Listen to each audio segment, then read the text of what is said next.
Despite being a relatively young club, FC Kobenhavn have established themselves as a Danish footballing powerhouse.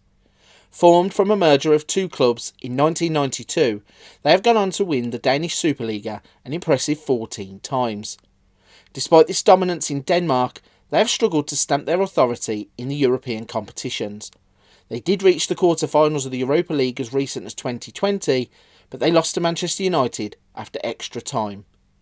They're a club with a reputation for being a wonderkid factory, and in FM23 they start off with three brilliant young prospects. Can we use these wonderkids to build a dynasty and improve their European exploits? Or will the wonderkids get poached off by European elite? Let's find out as we rebuild FC Kobenhavn.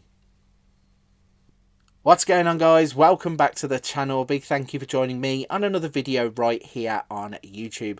So today I'm going to be kicking off another brand new rebuild right here on the channel as we are going to go off to Denmark and take charge of FC Kobenhavn. Now obviously that is FC Copenhagen if you're here in England, but if my Danish is incorrect, feel free to correct me in the comment section down below. I'm pretty sure I've been practicing my pronunciation of Kobenhavn and I've got it close.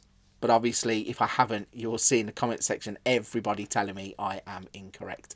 Now, FC København are a team that have interested me for a little while. They have been a team that has been dominant in Denmark for quite a while. Despite being a relatively young club, they have managed to get to the top of Danish football quite quickly. They are consistently in European competitions, but they are always looking for that next step to push them on. So that's where we're going to step in. We're going to kick off by going into Season 1 and we're going to put some rules in place to try and make this rebuild kind of a bit more interesting. We are only going to be signing Scandinavian players, and that means we can pick them up from anywhere in the world. You will see a few familiar faces coming back to Danish football, I am sure. And also we're going to try and develop from within the country, and anybody who comes through our youth academy or is at the club already, we will continue to use them too. So an interesting prospect at hand. I really do think this is going to be a fun rebuild. Let's jump into FM23 as we kick off with a little introduction of FC Kobenhavn.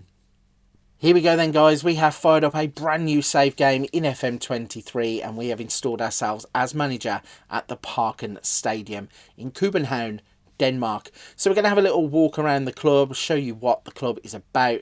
Starting off in the top left hand corner, we can see they have a 3.5-star national reputation. They have a 4-star finances, which is labelled as secure. In terms of the training facilities, they are labelled as great, and they also have great youth facilities. They have excellent academy coaching, and they have exceptional youth recruitment. Now, those are going to be important because, as I said, just with the rules we're going to put in place of only signing Scandinavian players, or we're going to try and develop from within inside of the club, it means that really any youth intake that we have is going to have to really be exceptional to make it to the first team, and having those exceptional youth recruitment, those excellent academy coaching and the great youth facilities are all going to try and help us push forwards as we get the next generation of Danish players into the save. Now obviously doing it within 5 seasons might be a bit difficult. We might see a minor amount of players at the start come through, and I think one of the first things that I will look at doing is who are in the academies already and see if we can push them into towards the first team and get them some experience at the start of the game. But obviously as we go through, we're going to have to try and develop whilst purchasing players of a high reputation from outside of the Danish league. Going to the bottom of the screen, you can see that their captain is Zeka. He's described as a tenacious midfielder by the media. If we have a little look at him, you can see he's 33 years old. He is a tenacious midfielder, valued at £800,000 to 1.7 million. It says he's an important player in his prime years. One thing I do notice straight away is it says injury prone. Yeah, he's come from the Greek league, so he's played for Panathinaikos. He has also played in Portugal. I think he's a key component of what the team has been about so far. But obviously at the age of 33, I'm not too sure how many years he will have left at the club and if we're going to use him too much. So yeah, there's one there to watch just in case he gets moved on quite quickly. And then our hot prospect is Mr. Rooney Bardji. Absolutely fantastic prospect, and I know in real life FC København have just tied him down to a not massive, but it's a bigger contract extension. Says there his contract was due to expire on the 31st of December 2023. I think he's now signed on to 2025, so it's good news for the club because he's going to be an absolute worldie of a player. You might have seen him if you've been here before, because I've already signed him for Coventry and I signed him at Dortmund, so you will know that coming to Kobenhavn is basically to use him and the other two youngsters that I'm going to show you further on into the video to see if we can just build this dynasty and to see if we can progress them in terms of the European competitions. So a quick look around what they have achieved. So they have won 14 Superliga titles, the most recent coming in 2022. Yeah, obviously going to push forwards into 22-23 to try and add to that total. Now, of course, FC København are the biggest team in Denmark, or one of the biggest teams in Denmark, and it means that this should be pretty achievable from the outset. It's not really the main objective, if I'm honest.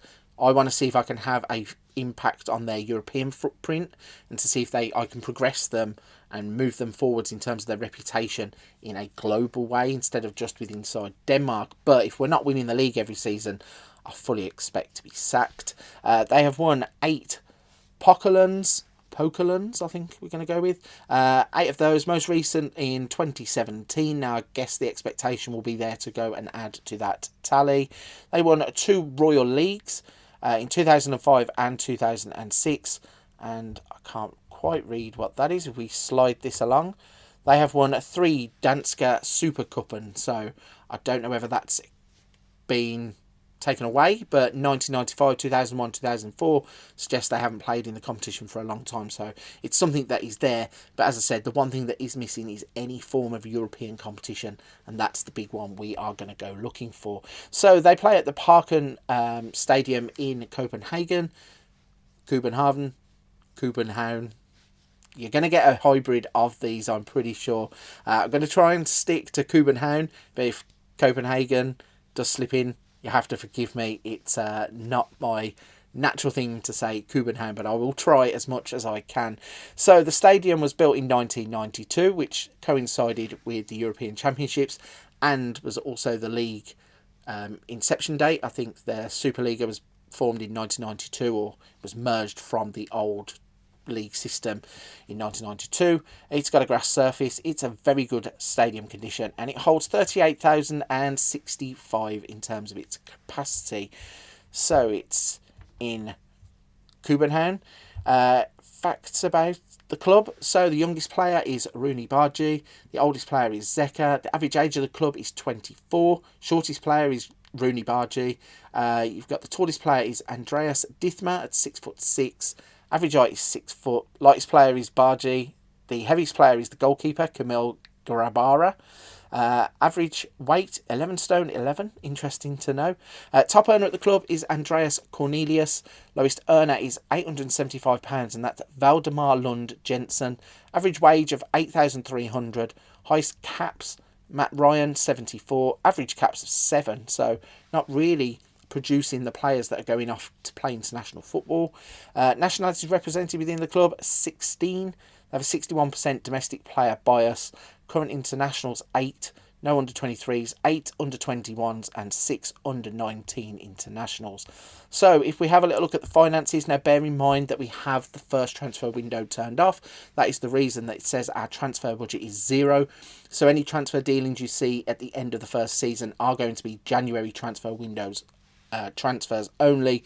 I just think it gives us a fairer option to get to know the squad that we inherit, and I also want to be able to give everybody fair playing time to see who I need to move on and the areas that I need to strengthen in early on. But the club does seem to have a good overall grasp of its finances, as £45.4 million as an overall balance, and the profit and loss from this season is £13.5 million. So we are going to get 100% of any transfer revenue that is made until 68 million has been made. Now, I'm not looking to sell anybody straight away, I will be honest. If there are players that leave the club, it will be because the offers are too good to turn down. And in terms of the youngsters at the club, I want to sign them down to contracts as soon as I can. Let's have a quick run through of the squad that we inherit at the start of the game then. You can see we have 2 goalkeepers. We have Grabara and Dithma. Matt Ryan is at the club, but for some reason he starts the game in the B team, so we will be looking to promote him as soon as we can. In terms of centre-backs, we have Lund Jensen, Koklava, Vavro. We have Dix as a right wing-back. Nikolai Boylson as a left-back or defensive player who could play left and central. Then we have a number of wing-backs. Ankerson, Sorensen, Victor Christiansen, who is the next player that I want to highlight. Another one that you might have seen me sign in various rebuilds along the way. I think he is going to be a staple of most teams that are rebuilt in Football Manager 23. He's dirt cheap, valued at just £4.1 to £6 million.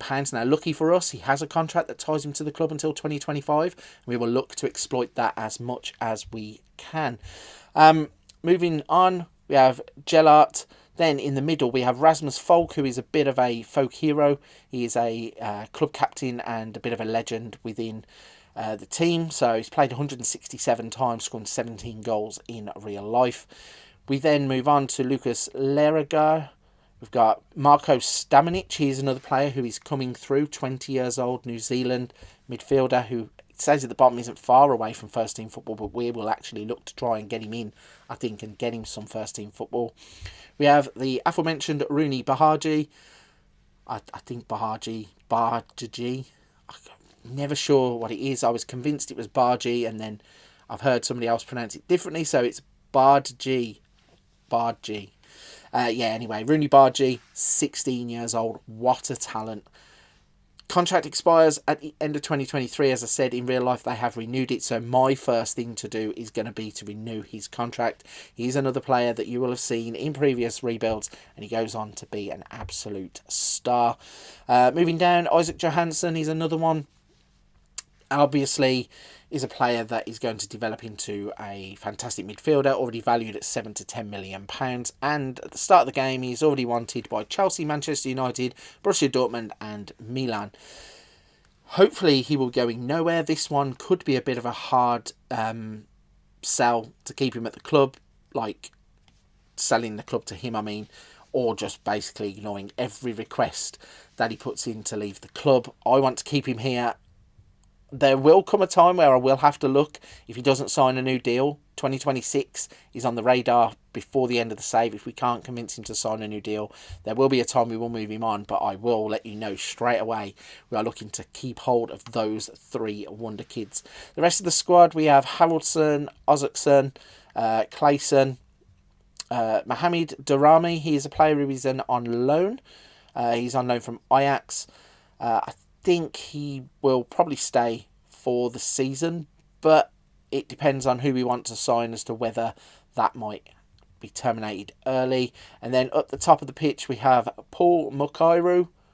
He's a Nigerian, 22 years old, described as a winger but can play as a striker too. And then at the top of the pitch, we have Andreas Cornelius. He's a player you might recognise from the English game. He signed for Cardiff once upon a time, and I think he got labelled as a flop, but I just don't think he really adjusted. He has scored goals in other leagues. He had 13 goals for Parma, 15 for Trabzonspor, and he did go back to Kobenhavn after leaving Cardiff and got 28 in 91, so not too bad there. So the squad starts off in pretty good shape. We are going to look to probably bring 1 or 2 players in January if we get the right funds, and then we'll see where we go from there. In terms of the tactic we're going to be using for this rebuild, it's called MHSC34. You may have seen a tactic testing video on it already on the channel, and it was recommended by Hold My Heim on TikTok. I come across one of his TikTok videos and basically asked, where did you get the tactic? I wanted to test it. It performed quite well, so I thought we'll give it a run in a rebuild, and this is the one we are going to use. It's a 4-2-3-1 or a 4-5-1, depending on how you want to look at it, and I think we will look to utilise the likes of Bahaji on the right hand side, and then we've got our players that can play through the middle. Johansson, obviously, Christiansen slots in nicely as a wing back on the left hand side. It's got a few weaknesses, I think, in terms of those 2 midfield players might get a little bit isolated, but hopefully if we can get strong enough players and obviously develop Johansson to get in and amongst teams, I think this can be a really successful tactic for this rebuild. And finally, before we move on to the end of Season 1, let's have a little look at the club vision page. So on day 1, you can see our job security is stable. In terms of the board's vision, we have already accepted that at the start of the save, but let's run through it quickly. So actionable objectives, they want us to work within a wage budget and grow the club's reputation. That is exactly what I want to do with the European competitions.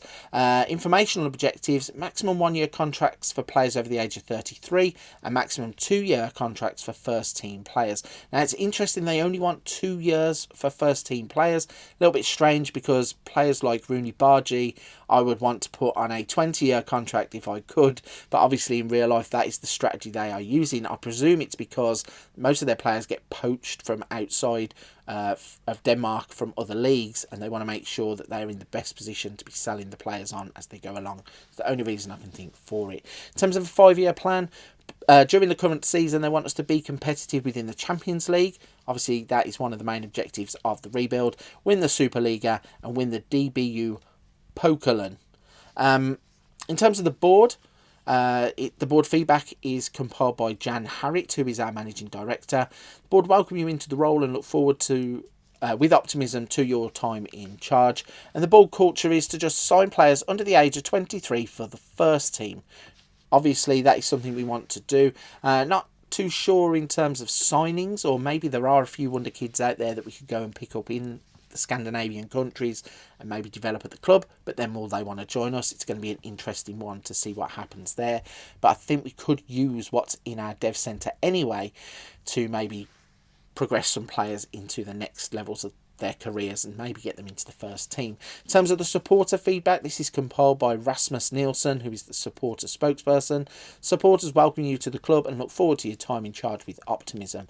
So they want to strive to make progress on and off the pitch, maintain the club's status as the most reputable team in Denmark, finish above Brøndby, finish above Midtjylland, finish above Lyngby, and win the Superliga. So yeah, as I said, if we're not winning the Superliga every single season, I probably will expect to get the sack, but I don't think it should be a problem. And obviously it's now up to myself to go into season 1, buy the right players, use the right tactics, and hopefully have a very successful first season. Here we go then, we have now pushed forwards. It's the end of the first season. The date is the 1st of June 2023, and that means that first season is in the history books. As always, we are going to kick off with the transfers and everything that happened in terms of transfer activity. Don't forget, we had no transfers in the first window, so everything that happened in the summer window was already done by the club. Anything you see from January is where we have gone forwards in the game and then begun to try and put a stamp on the team ourselves. So we have had some players leave the club. We have had some faces arrive at the club also. We're going to start off on the right hand side and we're going to have a little look at the players that have left first. So there wasn't that many that left. In fact, there was only 3 players that left, and the first that left was Peter Ankerson. He went to AIK for £400,000. He's a right back. He was unhappy. He was a bit miserable, wasn't playing many games. Came to me and said, I want to leave the club. And we basically wouldn't stand in his way. We only got £400,000 for him, which is probably fair at his age, 32 years old. And it freed up a slot also. It's a position that we had a few other players that could play in. So didn't really try and fight it off. Let him leave. He's gone to AIK for £400,000. The other players that we had leave the club was Emil Hoyland. He has gone to HamKam on loan. And we had Mamadou Karamoko go to Odd. He went on loan for a 70k total fee. So with a few players leaving the club, we had a few gaps in the registration for the squad anyway. And it meant that we went and started signing players. And the first player we went and signed for £4.8 million was Andreas Schelderup. The Wonder Kid of FM23 seems to be the name on everybody's lips. Pops up in every rebuild or every Let's Play. And we thought we'd just continue the trend and go out and purchase him. It made sense. He's a Scandinavian player who was playing for one of our rivals. Kind of just nicked him from Nordsjælland. Yeah, he's just everything that you want, isn't he? In a left winger, or can play up front.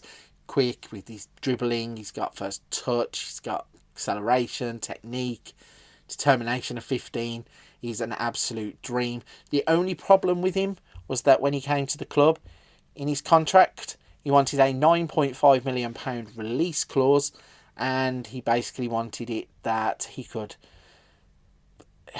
not asked to leave whenever he wanted, but if somebody comes along and triggers that contract, we are absolutely screwed, because every time I've tried to renew the contract since, that clause is still in there. It is, you cannot turn it off. The agent is literally limiting you to £9.5 million. So we bought him for 4.8, I think it was. We're going to get 9.5 back. We know when he leaves. He might only be here for this season. By the next episode, he might be gone. Who knows? But it was well worth it to try and get a player who I think can push us forward and try and help us to build going forwards. The next player that came in was Sebastian Hausner. He came from AGF for £2.2 million. He's a 23-year-old central defender who has come from AGF.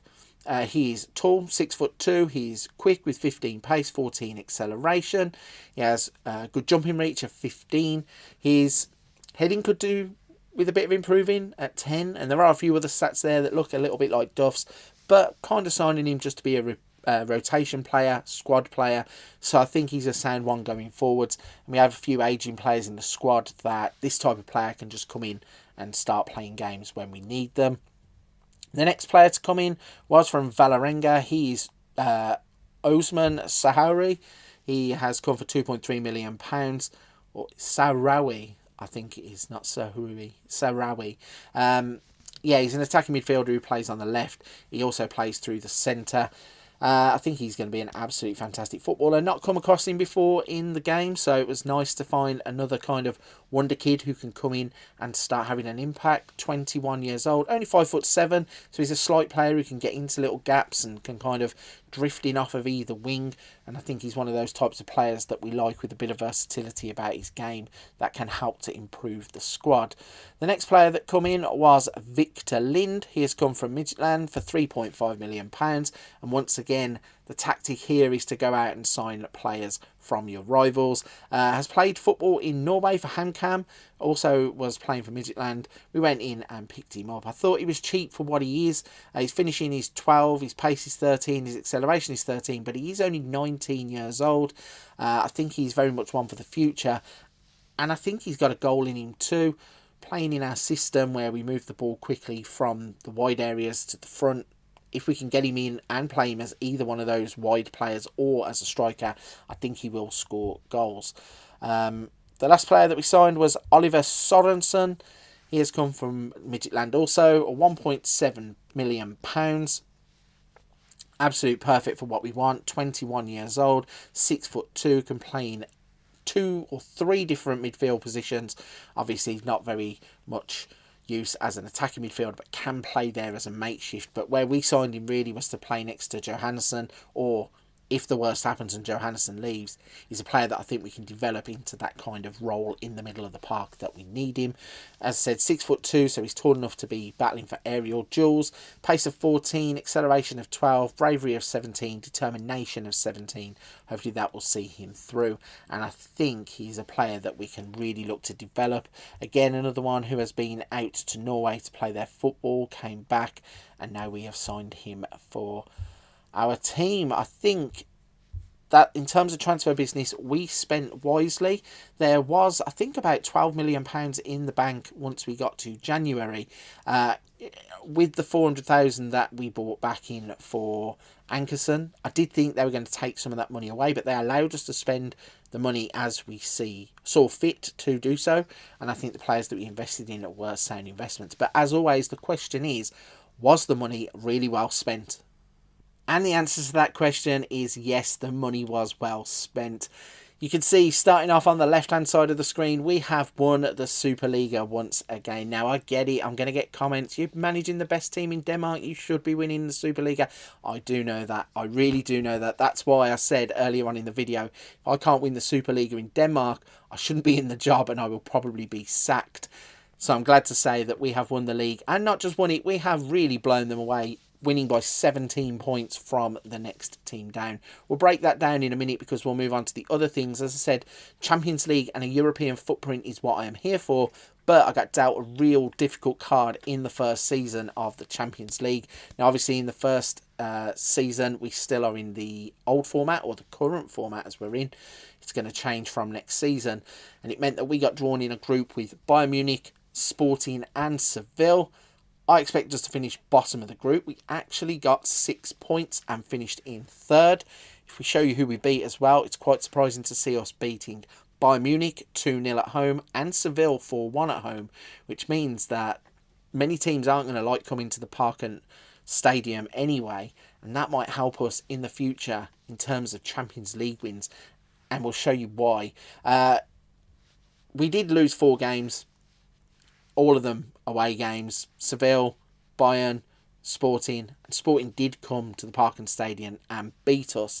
But finishing in third place had a blessing, because it meant that even though we were out of the Champions League, we got moved across to the Europa League. And as you can see, we grabbed that competition by the horns and really ran with it. We were only knocked out in the semi-finals by Arsenal, and even then it was only because we came up against a team that was better than us on the day. If we go into the Europa League and break it down for you, we came into the competition at the knockout playoff round, when I can speak English. We were drawn against Malmo. We won that first game 4-1 on aggregate. In the round of 16, we were drawn against Monaco and we beat them 2-0 on aggregate. In the quarterfinals, we got drawn against Real Betis. We beat them 3-0 on aggregate. And then in the semi-finals, as I said, we got drawn against Arsenal. We lost 3-1 on aggregate. We did draw the second game 1-1. But it was just a case of coming up against a stronger team who went on to advance in the competition. And I don't think that final has been played. In fact, it has been played. Manchester United are the current holders. They beat Arsenal 1-0 after extra time in the final. It does literally say in big letters, doesn't it? Title holders Manchester United. So, yeah, that was what happened in the Europa League. And then in the Pokalen, we got knocked out in the semi-final by Nordjylland. And as you will see in a couple of minutes when we go to the Club Vision tab, that has not gone down well with anybody. It's a competition that I really wanted to win, and I thought we would win, but we got knocked out. So yeah, that went down like a lead balloon. But let's turn that negative into a positive by looking at the Superliga and break down our season. So in Denmark, they have 3 different phases to their season. So in the first preliminary phase, in fact, let's break it down even further by looking at the stages properly. So in the preliminary phase, we played 22 games. We won 18 of them. We drew 2. We lost 2. We scored 53 goals, only conceded 17. It gave us a goal difference of 36, and we scored 56 points. So that means that at that phase, we were 9 points clear anyway, and it meant that the top teams all qualified to go into the next phase, or when the league splits into 2. So you can see they've got the championship group, which is the top lot of 6, and the relegation stage, which is the bottom lot of 6. So in terms of the championship group, I think there is a way that they aggregate what you've already got and add it to the games at the end. I'm not 100% sure of how it goes, but we just rolled with it and continued on. So by the end of the season, we had played 32 games. We won 24 of them. We drew 3. We lost 5. We scored 75. Conceded 27.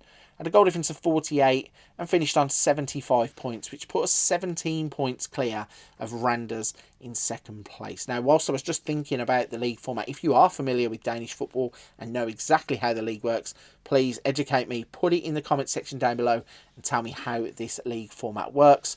Now, in terms of what's happened already, not too fussed because we have won the league anyway, but if there's a better way to understand it and a better way for me to know what it is, I really would like that to happen. So let's run through some stats then. So our top goal scorer was Cornelius with 22 goals. He was also our best player in terms of the average ratings with 7.45. Clayson getting 7.43. He then got 10 assists. Skelderup getting 8 despite only signing in January. And then Falk got 7. In terms of player of the match awards, we had Cornelius with 6. Matt Ryan got 14 clean sheets. Luckily for us, no discipline issues across the season. And then we didn't really have too many in the bottom categories, but Dix did have 4.75 dribbles per 90 minutes. So a fantastic first season has come to a close. Obviously winning the Superliga, which was expected fully.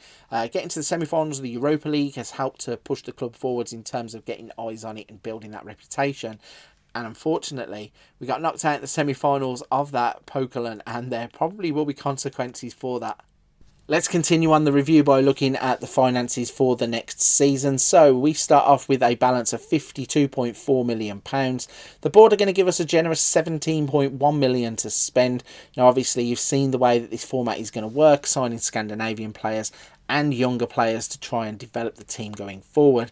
I think we're going to get a lot for our £17 million. There are obviously some deals that we can do on some of the cheaper wonder kids maybe, and looking within the Danish league there is a whole host of Scandinavian wonder kids that we can try and poach. In terms of the wage budget, we have a generous wage budget there too, with nearly £90,000 available. The wage budget is £437,000, we're spending £347,000. The finances in general look very, very good.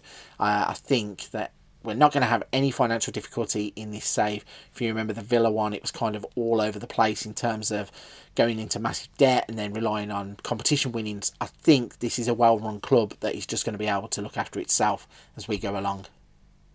Let's have a quick rundown then of this club vision page. So our job security is still secure. In terms of the actionable objectives, it's still work within the wage budget. We're on course. Grow the club's reputation, reserving judgment. Minimum 2-year contracts for first team players now. So the 33-year-old clause is gone. For next season, in the 5-year plan, they want to be competitive in the UEFA Champions League. They want to win the Superliga, and then our contract is up for renewal. Now, in terms of the board feedback, this is where it could get interesting. So we were given a B-. To summarise, the board are pleased with our management of the team. Last season's successes remain fresh in the memories, and it's taken into account. So the board culture, sign players under the age of 23 for the first team. They are very pleased, and they now do not want us to sign players over the age of 30. So that's pretty achievable. I don't think there are too many Scandinavian players out there above the age of 30 that we want to go and look for. There might be the odd one or two here, so I suppose we could bend the rules a little bit, but maybe there's a bit of leeway if we could find somebody who's a bit of a legend and then bring them back. Maybe we could get away with it. But in terms of notable highlights, very pleased with the comprehensive 4-0 victory against Brøndby. Impressed with a 4-0 victory against AGF. Pleased with the positive atmosphere in the changing room. They were disappointed about the 6-7 Pokeland semi-final second leg aggregate loss against Nordsjælland. As I said, it was an absolute crazy game. And they were disappointed with the 1-2 Superliga Championship group defeat also against Nordsjælland. So the board really are concerned about Nordsjælland. In terms of the supporters, get a B- from them. They want us to sign high reputation players now, which is going to be a little bit crazy. Like I said, if there's one or two maybe Danish legends we can bring back, it's going to have to happen because they're the only types of high reputation players we can have with the rules in place. They want to maintain the club's reputation as the most reputable team in Denmark. That should be fine. Finish above Brøndby, finish above Midtjylland, which should also be fine because we aim to win the league every season, and they want to continue to win the Superliga. So with their notable highlights, they're pleased about the 4-0 victory against Brøndby, the 4-0 victory against AGF, and a 3-0 aggregate win over Betis in the quarterfinals. Or it says aggregate win in the quarterfinal second leg. Either way, they're happy that we beat Betis. Notable criticisms: disappointed with Victor Lind's recent performances, disappointed with Ori Stein Oscarsson's recent performances, disappointed with Paul Mokero, his recent performances. So 3 players that are on the fringes of the first team. I know Victor Lind has just come in, but obviously we're trying to find his position within the group, so I don't really worry too much about the criticisms, but obviously the positives coming out of the season are good despite that Pokeland loss. Finally, before we wrap this one up, I'm going to have a little look at the squad planner and the best 11. Now, obviously, there's 2 different versions of this. We're going to start off with the one that says Scout Report Best 11. It gives us a few strengths and weaknesses, so maybe we can look at where we can improve the team going forwards. But let's start off by running through the players. So you can see that Ryan is our goalkeeper now. Christiansen, Vavro, Boylson and Dix are our back 4. Falk, Lerager in the midfield, with Skelderup, Clayson, Bargy and Cornelius at the top of the pitch. So that's probably a fair assessment of where we are. There are 1 or 2 players that could be interchanged in there, but so far this is probably the best that we are going to get in terms of a starting 11. Running through some of the strengths and weaknesses then. So bravery, agility, natural fitness, determination, composure, dribbling, passing. Top goal scorer, Cornelius getting 22 goals. Vision, decisions, technique, flair, work rate. and teamwork, just to name a few. And on the weaknesses side, maybe something we could look at, it's long throws, players struggling for form. Luther Singh has not played well. Heading, command of area, corners, free kick taking, goals against, and overall depth. So it's trying to build the first team squad whilst filling it with younger players or established Scandinavian players. So maybe they have a point there in terms of the depth, but hopefully we can improve that as we go along. So looking at the squad planner the other way, so our best 11 and our best youth 11, we've got Matt Ryan in goal, Christiansen, Vavro, Balson, Dix, Falk, Leraga, Skelderup, Clayson, Bargy and Cornelius. And then the younger players coming through, we've got Dithmer, Rorsted, Jensen, Halsgaard, Gellert, Zachariasen, Isaac Johansson, Sharari, Froholt, Goodmanson and Hoyland up top. So definitely places that we can be filling, but in terms of what the squad was when we first took over, it was in a really good place anyway.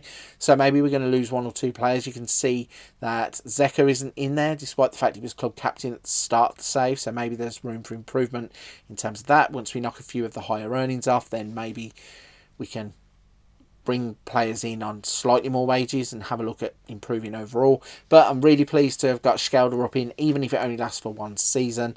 Maybe we could look at another striker, although Cornelius is the type of player that seems to do well in the match engine, so maybe there's no need to panic there. Bargy is going to be a long stay in the team, hopefully. And then the midfield, we're going to swap that around. I think Falk and Johansson myself are the better pairing, but the game obviously wants to put established first teamers in over youth in this version. So not much really to say in terms of where we're going to strengthen. It's going to come down to where we can find experienced Scandinavian players and then what we have got coming through the ranks. If we promote most of the players there in the purple, it means we're going to have quite a good squad depth, although it doesn't look like it in the game because we're going to have quite a lot of youngsters. So something to build on for Season 2. Obviously, we have won the Superliga. We really now need to go and win the Pokal, and we can look at trying to build on that European run that we've just had. Getting to the semi-finals of the Europa League was a good adventure. Here we go then, we have pushed on. It is the 3rd of June 2024. That means Season 2 is now in the history books. Before we show you how we have got on in Season 2 in the competitions, we're going to run through everything that has happened in the transfer windows. Now in Denmark, transfer window opens right at the end of the first season in June, and then it will shut in August, and then it opens in January and finishes at the beginning of February. So the first part of the transfers that you can see here, they are going to be from the end of June. We will then push forwards for the January transfer window transfers, and we'll kind of have a roundup as we go along. Starting on the right hand side with the players that have left the club, the first two to leave the club were really minor transfers. We have Emil Thor Nielsen going to Sondersyk. He went there for 3,700, and Emil Rode went to AAB for £5,250. So you can see on the right hand side of the screen, we're not talking in millions, we are talking in thousands. But on the left hand side of the screen, we are talking in millions. And the first player that arrived at the club in the summer was Jacob Sorensen. He came from Norwich for £13 million. And you can see he's everything that we wanted in terms of trying to improve our midfield. As a bonus, he can also play as a defender or a left back quite comfortably. He can also be a makeshift right back. But he has everything that I really wanted. He has good stamina, good strength. He has good passing. He's tackling. His positioning and teamwork is good. He's everything really that we need in terms of a player that we are going to look to put in to play in kind of Champions League situations. He has bigger league experience by going to England, playing for Norwich, so hopefully he can come back to Danish football, settle in well and help us in our Champions League campaign. The next player that came in was another one from outside of Denmark. He is Stian Rode Gregersen. He's come from Bordeaux for £4.2 million, 29 years old, a lot of experience as a centre-back, can also play as a right-back, can also play as a defensive midfielder or a midfielder. So again, you're going to see the versatile types of player that we bring in. Very strong, very tall, 6'3", strength of 15. He has good pace of 15, acceleration of 13, tackling of 17. Not a lot of drawbacks for this player, and for the price that we paid, I think we've got an absolute steal bringing him back to Denmark for £4.2 million. And the third player we signed in the June transfer window was Martin Braithwaite. Obviously a player who has big league experience, has played in the Champions League, played for Barcelona, played in Spain. Obviously he's in an Espanyol shirt there, so player we know very well. When we signed him at the club, they were welcoming of a national legend, so he obviously has that prestige. It does go against that rule of no players over the age of 30, which was introduced by the board right at the end of season 1.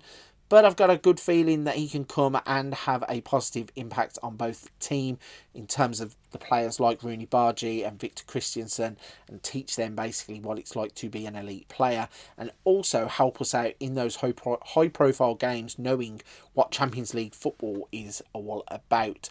So I was quietly happy with those 3 signings. We did have quite a big outlay though. We spent the best part of £26 million. And we continued the spending in the next part of the window. So the main part of the transfer window. Going across here for the July deals then. So Zeka, the player who was our club captain before, didn't really get in the team, refused a contract. He ended up going back to Greece to play for Olympiacos on a free. We had Oscar Hoyland go to Nyköping on a loan. William Kastrup went to Fedor IF on a free. Emil Rosberg Moller, HJK on a free. Samuel Anderson to Dalkund on a free. We then had a load of loan players. So Camille Gabrara, he got really upset that Matt Ryan was brought into the first team. Kind of took his place. He wanted to leave. Couldn't sell him because he was turning down teams that were offering him not as much money as he thought he's worth. So yeah, he got a bit crazy. He ended up going to Spezia on a loan for 62,000. So the board are probably disappointed with the finances involved, but he got out the door because he was becoming toxic quite quickly. We then had Jonas Brondumbo go to Nyköping on loan as well. Oliver Sorensen, Elias Råsted, they all went out on loan. Emil Hoyland ended up joining PSG. Now I was absolutely gutted about this. If we go to Emil Hoyland, he's a player that I think has a big future at the club. Couldn't get him to sign a contract. He went off and has joined PSG to go to their second team initially, but I think that it's one that is going to bite us. And then finally it happened in season 1. I predicted that Andreas Skelderup might only be with us for 1 season. Surprisingly, it wasn't PSG or Manchester United or Liverpool or any of the bigger teams that came in for him. It was Mainz in Germany.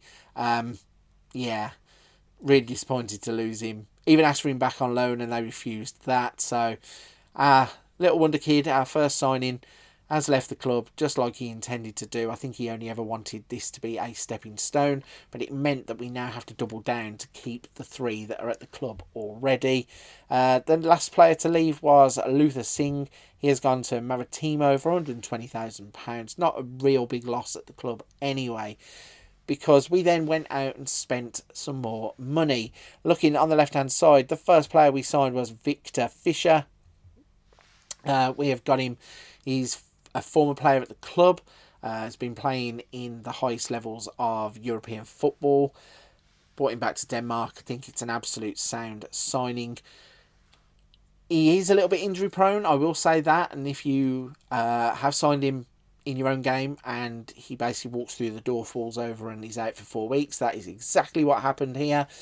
But I do think that contributing to a team, and again he's an experienced player, an experienced international player that can come in, kind of guide those wonder kids in the direction that we want them to go. The next player we signed was Jacob Brun Larsen. Now you're going to see a little bit of a trend coming here. The first one was Jacob Brun Larsen. He has come from Hoffenheim for £3.5 million. We show you him first. So again, Danish, 25 years old. Can play anywhere on the left, anywhere on the right. Can be a makeshift attacking midfielder or a striker. He actually looks a lot better than like his raw kind of potential shows off. He has been capped by the national team 9 times. He has scored 1 goal. He does have 13 pace and 14 acceleration. His finishing is only 10, but he does have good dribbling. He has good off the ball. He has good teamwork, vision and work rate. And I think as a rotation option, he could actually be a pretty decent signing for £3.5 million. The next player that we signed, and this is where it starts to get funky, we signed Jonathan Braut Brunes. So this is Erling Haaland's cousin. We signed him from Strom Godset for £1.1 million. And I think he is looking like he could be a bit of a beast of a footballer. 13 pace, 12 acceleration, 12 finishing, 12 dribbling, 12 first touch. Passing is good. Work rate is good. Has good determination at 13. I think he's one that still could develop. He came in as an emergency backup, but I think if he gets game time, he's actually going to play really well. And finally, at the bottom, you can see that we have signed Albert Braut Charland, I'm going to go with. And this is Erling Haaland's other cousin. And he plays as a striker. And he's a little bit like his cousin in terms of being a wrecking ball. Doesn't really have any kind of caps of any description at the moment, but I think that could change soon. If we click on him and show you his first season at the club, somehow he played 7 games, he scored 6 goals, he had 2 assists, and he had an average rating of 7.24. Overall, played 8, scored 7. Absolute monster looking footballer, and I have a feeling that he could end up emulating his cousin if we give him the game time. It really is scary because Cornelius might be out of a job because of Erling Haaland's cousin. As I said, that's the type of path we're going to go down. Try and get these youth players, these younger players, develop them and see what we can get. Imagine if we get in a Champions League game against Manchester City and we pit the cousins against each other and something big happens.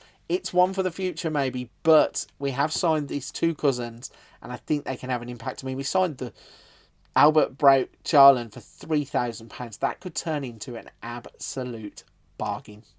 So normally I would be asking, was the money that we spent well worth it? And you can see it certainly was. Once again, we are Superliga champions. This time winning the Superliga by 20 points. But if we look at the other competitions first and work our way back to the Superliga, you can see we have won the one that the board and the fans all want, the Pokalen. Yes, we have finally managed to win that, and hopefully we will get a little bit of a kinder review from our board and our fans come the Club Vision tab. Looking at it, we beat Nordstrand 4-1 in the final of that, and we have lifted the Pokalen. In terms of the Champions League, you can see that we have had progress there. In the previous season, we didn't get out of the group stage. This time, we not only got out of the group stage, we got our way to the quarter-finals, where we did lose to Real Madrid, but it's progress, and it's also difficult when you're drawing teams like Real Madrid along the way. If we go to the group stage and show you all groups, let's have a little look for ourselves. Where are we? We are here. We actually got drawn in another really difficult group. We ended up in a group with PSG, Juventus and Valencia. And somehow we managed to qualify with a -2 goal difference. So we played 6 games. We won 3 games. We beat Juventus, Valencia and PSG all at home. And you guessed it, we lost 2 games away from home, lost to PSG 5-1, lost to Juventus 2-1, and we drew with Valencia 2-2 at the Mestalla. So a decent round of games in terms of the group stage. And that meant that we went through to the round of 16, where we played against Inter Milan, and somehow we beat Inter Milan 4-1. And that progressed us on to the quarterfinals, where unfortunately we were taught a harsh lesson by Real Madrid as they beat us 7-1 on aggregate. Can't complain, it's Real Madrid. They were winners of the competition, so we had to go through the champions to get any further. We couldn't do it. They obviously beat everybody else too, so no shame in losing to the champions. And it's progression. We didn't drop into the Europa League. We actually played throughout the Champions League campaign, which is quite impressive. So let's go back and break down the Superliga then. If we go to the Stages tab and have a little look at the preliminary phase first. So we played 22 games. We won 18 of them. We drew 3. We did lose 1 against Midtjylland 4-0. Scored 51 goals. Conceded 18, had a goal difference of 33, and picked up 57 points. And that left us 11 points clear of Midgetland at that phase. So in terms of the championship group, that meant that we went on to be champions by playing 32 games, winning 24, drawing 5. We did lose 3, even though there's only 2 losses displayed there. Scored 81 goals, 30 conceded, 51 goal difference, and 77 points gave us a league win by 20 points. If we go to the profile page and have a little look, you can see Cornelius still banging the goals in with 20. Clayson, Skelderup, Braithwaite and Ryan getting themselves into the average raters, even though Skelderup did leave the club. Braithwaite with 11 assists and Skelderup with 8 assists in terms of that category. Cornelius got 5 Player of the Match awards. Matt Ryan got 15 clean sheets. Once again, discipline not an issue with this tactic, and nothing else to show you down at the bottom. So, a fantastic season, and we got a little bit of an explanation as to what happens with the league table. So it says teams start with all their league records along with 100% of points from the preliminary phase, and that means that that is how the championship group and the preliminary phase come together. So it all makes sense in the end. Let's have a little look then at the finances screen as we head towards season 3. We can see that the club financial status is now rich. We have an overall balance of £71.7 million, and despite that, they are looking after their own interests because they have only given us £9.5 million to spend.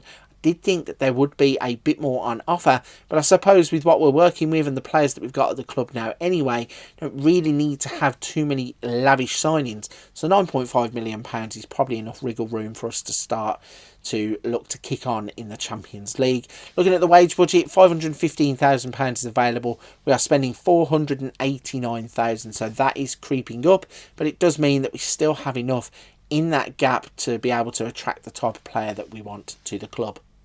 Onto the Club Vision tab then, and you can see that our job security is now very secure. In terms of the actionable objectives, they want to work within the wage budget, we're on course. Grow the club's reputation, they are pleased. Minimum 2-year contracts for the first team players still. In terms of the current season, we have passed all of the current season stuff with be competitive in the Champions League, win the Superliga and win the Pokalen. We also have got a training facilities improvement, and that will happen at the end of the season. Going forwards into the 24-25 season, they actually aren't very ambitious. They only want to win the Pokalen and they want to continue to win the Superliga. Looking at the board feedback for this season, so we have an A- now. Obviously that Pokalen win has brought our feedback right the way up. Their board culture still sign players for the first team under the age of 23. They are pleased. Do not sign players over the age of 30. They are delighted. The only one we bought in was Martin Braithwaite, and they were happy with that because we signed a club, or not a club, but a national legend. In terms of the highlights, pleased with the 6-1 championship group humbling of Viborg. Pleased that the team reached the quarterfinals of the Champions League. Delighted with the positive atmosphere in the changing room.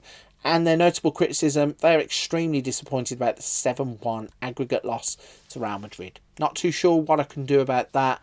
Real Madrid turned up. They're a far better team than what we are. We are building to be like them, but at the moment, there's nothing we could do to stop that. In terms of supporters, though, they haven't cheered up at all. C+, they are only pleased with the job that we are doing. High reputation players. Now, we went out and signed Martin Braithwaite, signed Larson from Norwich. So we are trying to sign the type of players that they want. We also signed the guy from Bordeaux.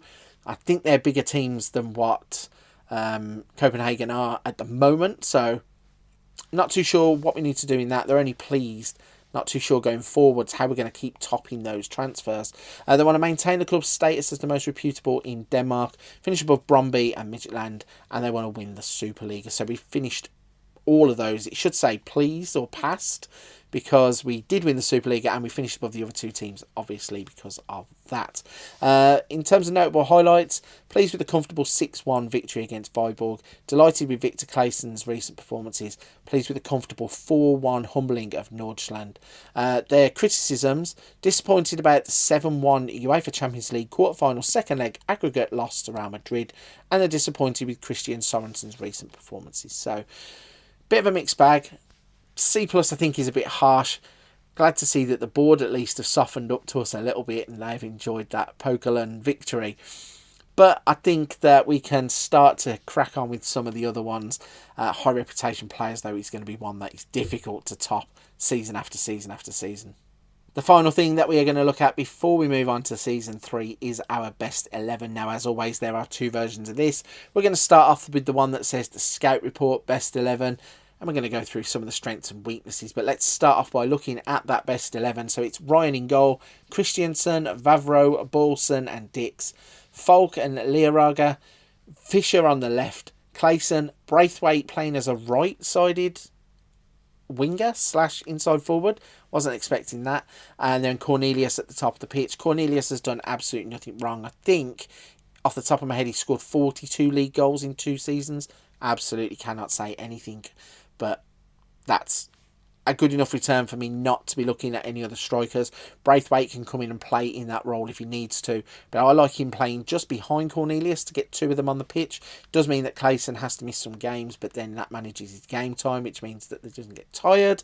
It all works in and it all ties in. Looking at some of the strengths then, bravery, natural fitness, determination, passing, vision, top goal scorer, Cornelius, 20 again, finished second in the competition. Best player form, Victor Clayson with an 8.04 in his last 5. Anticipation, decisions, first touch, flair, teamwork and work rate, just to name a few. And then in terms of the weaknesses, command of area, goalkeeper depth, overall depth, aerial reach, communication, one-on-ones, long throws, marking, throwing, corners, punch intensity. So again, basically the game tells us that every goalkeeper that's in the game isn't good enough, and there is depth issues. So we need to try and go out and sign maybe a few players that can come straight in the first team and make an impact. Obviously, we have now lost Skelder up, so we're going to need a younger player, I think, than Fisher to be able to play kind of or develop week in, week out.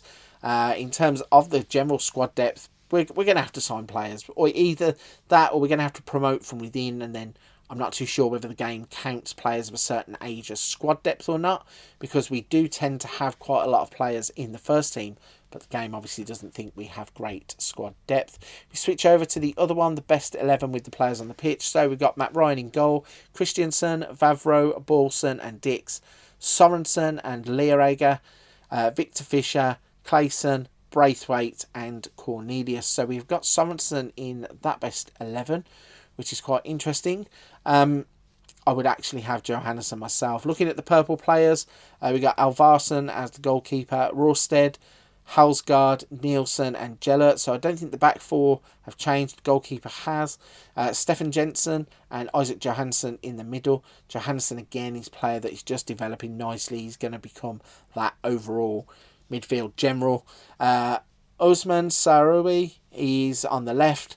Soren Nielsen and Rooney Bargi on the right, and then Schimmelhack is the forward at the top of the pitch. So a few of them. Bargi I think can get playing time over Braithwaite. I think in the long term he'll be a better player, but certainly in the medium to short term he needs game time, so we can push Braithwaite inside.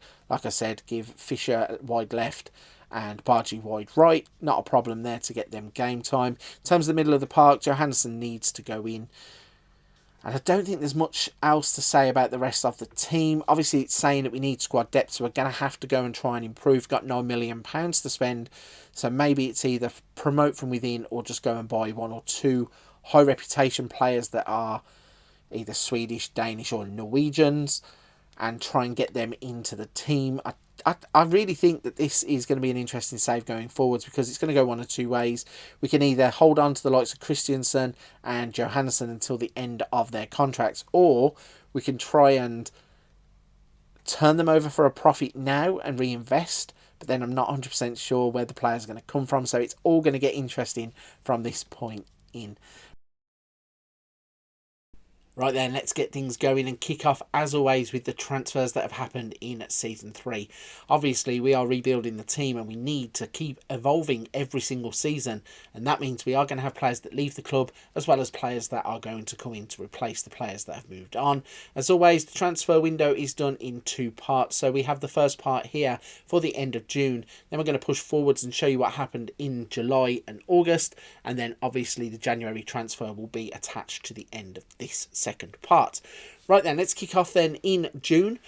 We can show you that leaving the club first and foremost was Mohamed Amar Dayan. He is an attacking midfielder on the left, 19 years old. He has gone to Randers, and he was the only player to leave us in the first part of the transfer window. Now, we kicked off by making big moves in the transfer market ourselves, and the first player we went and signed was Siver Mansberg. He cost £5.75 million. I think this is an absolute sound signing. 23 years old, Norwegian. He's a player who's still going to be developing, can play in a number of positions in the middle of the park, and I think he'll give us a bit of athleticism, maybe that we're missing in terms of being able to get up and down the pitch. He's 6'1" also, so he's a good height, and the money that we paid for him I think was a bit of a bargain. It was £5.75 million, rising to 6.5 from Mulder. The next player we signed was Alphonse Samsted.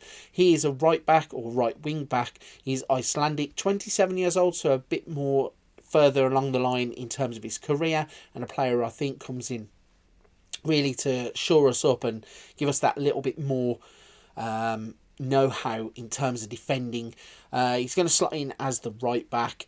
You can see that he has good stamina, good pace, acceleration. His tackling could be a bit better with 10, but I suppose with the way that we want to be attacking further up the pitch, some of the other stats will fill in for his tackling. In terms of things like first touch, crossing, dribbling, they're all there, and I think again this is another bargain that we can just play until the end of the save. The next player to come in was Christian Rasmussen. He's coming in from Ajax, as you can see in his picture there. 22 years old, winger who can play on either side of the pitch. Another one with good pace, acceleration. Finishing a 7 was a little bit off-putting, shall we say. The scouts found him. When I saw 7, I thought, can we really overlook that? And then we thought, yeah, I suppose with the pace, the acceleration, the dribbling, the first touch, passing, even though he might not be the one that goes and scores 20 goals a season, if he creates 20 goals a season, it will be money well spent. So in terms of him, we paid £4.4 million from Ajax. I think that is a sound investment. The next one to come in is Jacob Rasmussen. Now, you might be able to sense that we are going for a little bit more experience in the team. If we're going to make a push towards winning a Champions League, or certainly reaching the latter stages of a Champions League, I think we're going to need those players to bring the youth along with them, and this is another one that I think he can be the rotation option. He can play in a few positions such as left back, centre back, plays a defensive midfielder too. 6'3", has good stamina, pace of 12, acceleration of 11, marking, passing, tackling is all good, and he is joining us from a bigger team in Fiorentina and only costing $235,000. The next player that come in was Albert Grumbach. He has come from... Who did he come from? He comes from Bodo Glimt. Danish, 24 years old, can play wide left, can play wide right, can also play through the centre. So again, that versatility to give him the ability to play in a few different roles. His best role is as an inverted winger, and you can see with pace of 14, acceleration of 13. He has good finishing with 11 for a winger, dribbling of 14, first touch of 14, long shots of 14. So I do think this is a player who is going to be able to hit the ground running. If we put him into the team, I think he could have a positive impact straight away. Finally, in this part of the transfer window, we signed Helmar Ekdal. He is a Swedish defender, 26 years old, played 12 times for his national team. He has good strength, he has good pace, acceleration, tackling is good. Obviously, his heading of 12, his jumping reach of 14. He's another player that I think is going to give us a slight upgrade on what we've got at the back already. And again, we're pushing on now, trying to get into the latter stages of European competition. And I think these are the kinds of players that we're going to need to try to improve everything as we go along. Going then to the second part of the transfer window. Not a lot of business happened in terms of players coming in, but let's run through the players that went out. So the first player to go out was Andreas Claesson from... he's a Danish attacking midfielder in the centre. He has gone to Esbjerg FC. He went on a free transfer. We then lost David Kochlava. He went to Shakhtar for 300,000. Got upset that he wasn't playing first team football. Amu went out on loan to AGF. Harbo left to go on a free to AIK. We lost Paul Macchiaru to Malmo. He's a Nigerian, 25 years old, £900,000. I thought that was actually quite a good deal. His contract was winding down, so we managed to get at least a bit of money for him. We lost Oscar Burr to Nordsjælland, 19-year-old goalkeeper. Would have preferred to have kept him, but again, another one that didn't want to sign a contract and was willing to move on. Camille Gabrara ended up going to Spezia. He was in a battle with Matt Ryan as to who was the starter. We couldn't guarantee him the game time that he wanted. He asked to leave the club, weren't going to stand in his way, and he has gone to Spezia as a star player. And another player joining him there is Sebastian Hausner, one that we signed early on in the save. Didn't really work out for him. Has brilliant stats. He's 25 years old, could still develop, but didn't really seem as a long-term thing at the back. And then, as I said, the players that we've brought in have been upgrades, certainly in terms of Ekdal. So it just made sense that if we were moving one defender out, we'd bring another defender in, and he was the one that had to move on. So the two players that joined us in this part of the window then was Emiliano Marcondes, an attacking midfielder who plays through the centre, 30 years old, so again, another more experienced player in that role just behind the striker. He's actually quietly good, under the radar kind of player.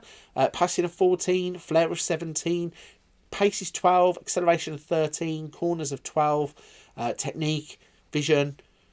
It's all there. He's a good enough player. Not too sure why Bournemouth were allowing him to leave on a free transfer, but we swooped in and brought him back to Denmark, so we'll take that. And the final player to come in was Jacob Weidel Zetterstrom, 26-year-old goalkeeper. He's going to come in to provide competition now for Matt Ryan with Grabara leaving the club. I think he's got everything to go and take the position. As I said, 26 years old, so a bit younger than Ryan as well. So in the long term, he might end up with the number one shirt. £2.6 million is not a bad transfer fee at all. So we did end up spending quite a bit of money, and we have reinforced the team in the places that we were looking to reinforce. We have brought in defensive cover, got a new goalkeeper. In terms of some of the creative players that we've got in the team, we are now able to rotate, not have so much need for the first teamers just to be the first teamers. And in terms of the players that we lost, there isn't anybody really who was a standout player who had asked to move on. It was a case of kind of fringe players that were also getting upset that they couldn't get into the team and weren't being given opportunities. So no real big losses there. So considering the outlay for the players that we had brought in and the players that we had lost, was the money well spent? Of course it was. We have gone and won the league once again. Only finishing 3 points ahead of Nordsjælland this time. Wasn't too convincing, but it's hard to gauge what is convincing in this league when you've got two teams that are so far ahead of the rest of the pack. Champions League, we managed to get through to the knockout playoff round. Unfortunately came up against Manchester City, and that is difficult enough in itself. And then we won the Pokalen. We can have a look at that first. If we go into the competition, we can see that we beat Midtjylland 2-1 in the final, and that's another trophy that we can add to the cabinet. If we go into the Champions League and have a little breakdown of what happened there, so if we go into the league phase, we can see that we actually finished 18th in the league phase. We played 8 games. We won 4 of them. We drew 1. We lost 3. We had a -4 goal difference, and we got 13 points on the board. Now, obviously, that was enough to get us through to the next part. Unfortunately, we came up against Manchester City and got taught a lesson. Fortunately, we got knocked out 5-1 on aggregate. So that left us then just chasing another league title. Let's go into the Superliga and show you everything that had happened. If we go to the Stages tab first and break it down with the preliminary phase, you can see in that part we played 22, we won 15, we drew 5, lost 2 games, scored 53, only conceded 17, had a goal difference of 36, and finished on 50 points. So at that point, we were already 2 points ahead of Nordsjælland. If we go into the Championship group, we can see we ended the season with 32 played, 23 wins, 6 draws, 3 losses, 77 goals scored, 24 conceded, 53 goal difference and 75 points. And we ended up winning the league by 3 points from Nordsjælland, and we finished miles clear of Brøndby, who were only on 49 points. And Midtjylland having them themselves an indifferent season could only get themselves 44 points. If we go back to the main screen of the competition, you can see that Cornelius was our top goal scorer with 23. He had a 7.53 average rating. Mansvert getting himself a 7.29. Samsted got 9 assists and Grombeck 8. Cornelius 6th player of the match awards. Ryan got 11 clean sheets. Luckily, no discipline issues this season for us. Distance covered per 90. Are we anywhere there? No, we are not. In terms of the tackles per 90, we don't have any players on that list either. But we do have Christiansen, who is top of the dribbles per 90 minutes, coming in with an impressive 5.26. So all in all, an absolutely fantastic third season in the books. And as you can see, we have ended up with 2 trophies. Did get to that knockout phase of the Champions League, which is obviously where we need to be. The board want us to just get through the league phase and then just to be as competitive as we can. And I think that it's another stepping stone in the direction that we want to go. Hopefully we can continue to build for the future. And then in season 4, if we get the right faces in, I think we could go even further in that competition. Speaking of us getting the right faces in, we're going to need money to do that. And the important thing here is that the board are being quite generous with the transfer budget. So we have £66.3 million in the bank, and we have £20.7 million to go out and reinforce the squad. Now, obviously, in terms of the league, we are still winning that, so it's not really there that we need to look. Maybe we need to go out and get those slightly more high profile players and bring in some faces that are going to help us progress in the Champions League. Maybe that's exactly where we need to focus that £20 million we've got to spend. In terms of the wage budget, we now have 712,000 in the wage budget. We are spending 643, so there is a good gap there of around £60,000 that we can go out and we can try and get the right types of player in. As I said, I think it's going to be more experienced players as we go forwards. In terms of financial fair play, we have no problems in terms of the Champions League. Let's have a little look at the club vision tab then. Our job security at the top of the screen says secure, and that is a good thing. Winning the league and the Pokerland double is the bare minimum that we want, and that kind of will factor into what happens on this screen. Actionable objectives: work within the wage budget, we're on course. Grow the club's reputation, they are pleased. Spend the original transfer budget, very pleased. Minimum 2-year contracts for first team players. Now this one is actually more difficult than it sounds. A lot of our first team players actually want like 18-month deals where they'll sign from the summer of 1 year until the December of the next year. So it's kind of an 18-month deal rather than a 2-year deal. But 9 times out of 10 you can negotiate with them to get the full 2 years. And yeah, we can hit that one, but it's just bizarre. In terms of the 5-year plan, they want us to be competitive in the Champions League and win the Superliga for next season. So the Superliga is the bare minimum that we would look to do anyway. In terms of the board feedback, we get a B. To summarise, the board are pleased with the leadership of the team and last season's successes remain fresh in the memories during this appraisal. So in terms of the board cultures, they want us to sign players under the age of 23 for the first team. Now that is becoming more and more difficult, as you would have seen already in this season's transfers. We are starting to eke towards that experienced player just to give us an edge in the Champions League and to try and push us forward and to hopefully not stall out in terms of where we are as a team. I think we need to go and sign a few more high reputation players to maybe just give us that final push. They don't want to sign players over the age of 30, so yeah, it's going to be one of those where we have to finally balance the players that we bring in. They're delighted with it currently, but if we go just over 30, hopefully that won't penalise us too much. In terms of the highlights, pleased with the 2-0 victory against Brondby, delighted with the atmosphere in the changing room, pleased with the 2-1 final triumph against Midtjylland, and then criticisms, concerned about a 2-1 defeat to Nordstrand. So even though we won the league, they're still concerned that we lost to Nordstrand. In terms of the supporters, you can see we have got to be there. In their supporter culture now, they want us to sign high reputation players, so that ties in with what I've just said. Maybe we have to go out and look at some international players, maybe try and sign 1 or 2 of the high profile Danish players, maybe the ones that aren't getting played in other leagues and that we can bring them home, or players that we can steal from littler clubs. I don't know how that's exactly going to work, but I think we can achieve that if we could get 1 or 2 decent players in. They want to maintain the club's reputation as being the most reputable team in Denmark, finish above Brøndby in the league, finish above Midtjylland in the league, and win the Superliga at a minimum. Notable highlights from the fans: pleased with the 2-0 victory against Brøndby, delighted with Cornelius' recent performances, pleased with the 3-2 Superliga Championship Group victory over Brøndby. The disappointment is losing to Nordsjælland in the same game that the board were disappointed in. So everything's pointing in the right direction to us doing a good job, and I think given the right guidance going forwards and getting those right faces in to pack the team out with the kind of players that both the board and the fans want, we can really have a good crack in Europe next season. So with all that out the way, that brings us nicely on to our best 11 for season 3. Obviously 2 different versions of this screen. We're starting off with the Scout Report best 11, as you can see in the top left hand corner, and it says that our best 11 actually is Zetterstrom in goal, Christiansen, Rasmussen, Ekdal and Samsted, Grombeck, Mansverk in the middle, Braithwaite on the left, Clayson and Brun-Larsen on the right, and then Cornelius at the top of the pitch. I would agree with that. The only change I might make is to put Bargi in instead of Brun-Larsen.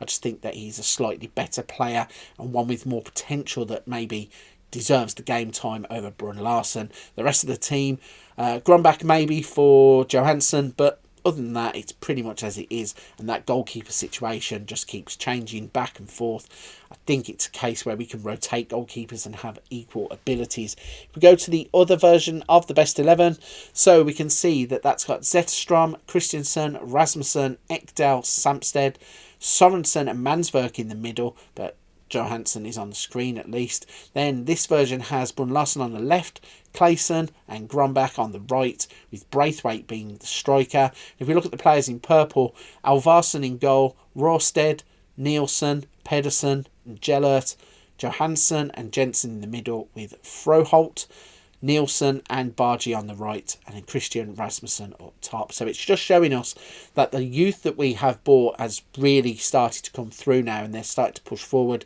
The likes of Rasmussen, Johansson still being there, Bargi on the right hand side, Froholt, Pedersen at the back, Jella, they're really starting to come to the fore now.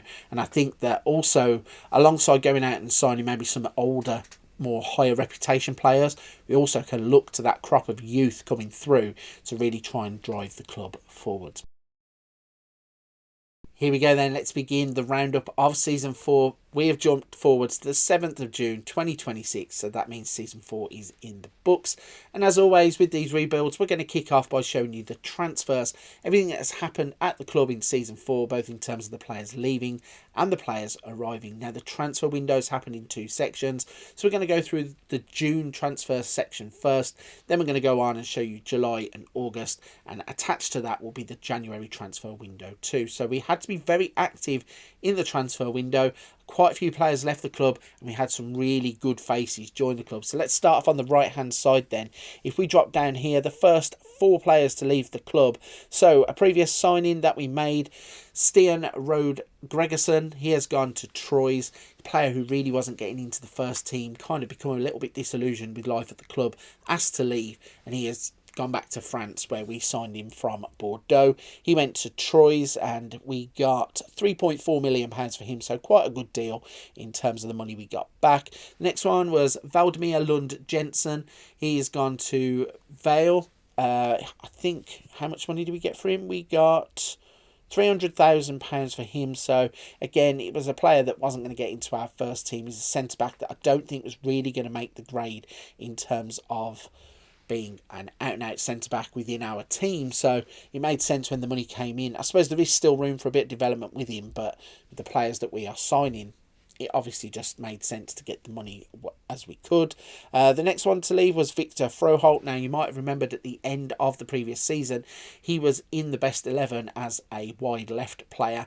He's another one, though, that I don't think we could really justify getting into the team, although this probably will come back to bite me, because I know that he does develop well. He's only 20 years old. There is much more room for development. But I think, again, we're chasing Champions League glory in a short space of time. Whether we can wait for him to get to the full potential that we need from him is another thing, and the £700,000 could come in useful. Oliver Sorensen was another player who has gone out. He's out on loan, a player that we have previously bought in. So that is all the players that went out in June, the players that arrived at the club. Let's start off by showing you Emil Holm. He come from Bodo Glimt, Swedish, 26 years old, can play as a right back, can play as a centre back, can also play as a right midfielder, so a bit of versatility about him. He has pace of 16, acceleration of 17, tackling of 11. He has good distribution, can also, he's good with his heading, jumping reach of 15. They're all good stats that show that he's a really good fullback, is his best role and duty. But in terms of being able to be a versatile defender, we can play him inside or we can play him on the outside too. Moving on to the next one, Sigurd Haugen, 28 years old. Another one, as I said, now we are trying to look at more experienced players, maybe to come in and help the first team, as certainly the youth in the first team anyway. It does show up here that his stats are in the decline, which is probably not the best thing, but he did score a lot of goals previously for his previous club, so it was a risk worth taking just to see if he could come in and cut it at the club. Pace of 13, acceleration of 13, finishing of 13. He's a strong forward who plays at the top of the pitch, can also play as a wide player. So another one, it wasn't really worth, like, it's not a big risk, if that makes sense, because £3.2 million, it's either go one of two ways. We can sign him, put him in the first team, and he goes and excels, or we could just play back up to Cornelius, and it's not really that bad of a deal, even if we have to move him on further down the line. The next player is Thomas Christiansen. He's another one who comes in centre-back, 6'6", jumping reach of 19, heading of only 12, which is a little bit Peter Crouch-esque. Yeah, stamina of 13, a strength of 14. I think he's a good player who is going to be a rotation option. We can get him into the lineup for cup games and give some of our starters a rest.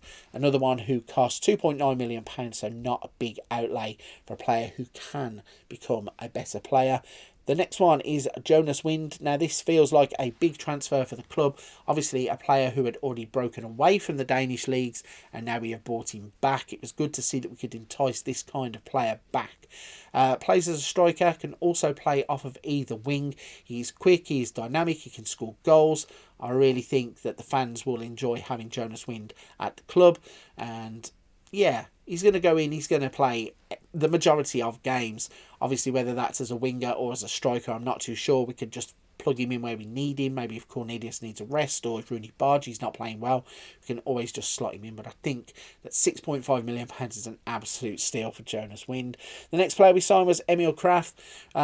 Defender, wing-back right, Swedish, 31 years old. Again, another player with experience who can come in and play as a right winger. The only problem with him is he did want quite a lot of money in terms of his wages, $19,500. He wanted to be a regular starter. Not too sure he's going to get what he's looking for, but we're certainly going to try and play him in the games where we can, and then he's going to be a rotation option with Samsted.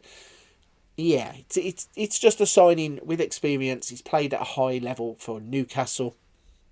Whether we can slot him in permanently, I don't know. But it's £4.1 million, and it feels like not a big risk at all. So moving forwards, you can see that Emil Kraft was the last player that we signed, but we did have quite a few players leave the club. So we had some youth teamers, Ricky Cornelius, Tamas Sucks.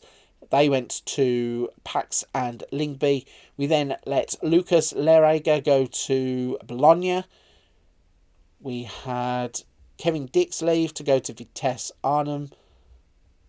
We also had Victor Fisher leave. Now, Victor Fisher was a bit of a strange one. Obviously, we brought him back to the club.